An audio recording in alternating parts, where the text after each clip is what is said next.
तो आज है हमारा अंडर 200 सेकंड सीरीज का सेकंड एपिसोड। आज बात करने वाले हम चैप्टर नंबर 2 यानी कि world population density and growth के बारे में।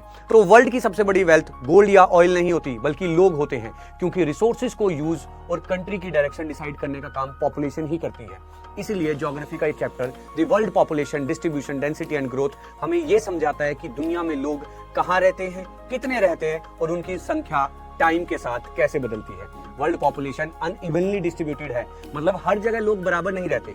आज लगभग 90% वर्ल्ड पॉपुलेशन सिर्फ 10% लैंड एरिया में रहती है और टॉप 10 मोस्ट पॉपुलस कंट्रीज मिलकर दुनिया की 60% पॉपुलेशन को रिप्रेजेंट करती है, जिसमें से 6 कंट्री एशिया में आती हैं, जैसे कि इंडिया और चाइना।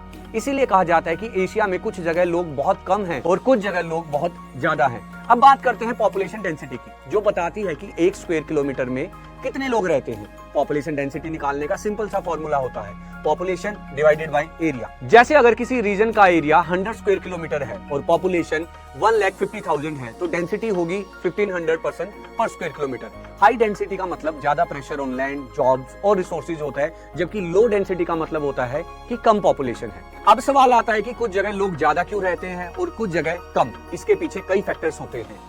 ज्योग्राफिकल फैक्टर्स में सबसे पहले वाटर है, क्योंकि पानी बिना जिंदगी पॉसिबल नहीं है। इसीलिए रिवर वैलीज में जैसे गंगा प्लेन्स में दुनिया की सबसे डेंसली पॉपुलेटेड एरियाज देखे जाते हैं। लैंड फॉर्म्स भी उतने ही इंपॉर्टेंट होते हैं, क्योंकि प्लेन्स और जेंटल स्लोप्स में रहना, खेती करना और रोड्स बनाना इजी होता है, जबकि माउंटेन्स और हिली एरियाज में ये सब मुश्किल होता है, इसलिए वहां पॉपुलेशन कम होती है। क्लाइमेट भी एक बड़ा फैक्टर है, क्योंकि एक्सट्रीम हीट या एक्सट्रीम कोल्ड वाले रीजन्स लोगों के लिए अनकंफर्टेबल होते हैं, जबकि मॉडरेट और प्लेजेंट क्लाइमेट वाले एरियाज में पॉपुलेशन ज्यादा होती है। इसी के साथ फर्टाइल सॉइल वाले रीजन्स इंटेंसिव एग्रीकल्चर को सपोर्ट करते हैं, इसलिए वहां पर लोग ज्यादा बसते हैं।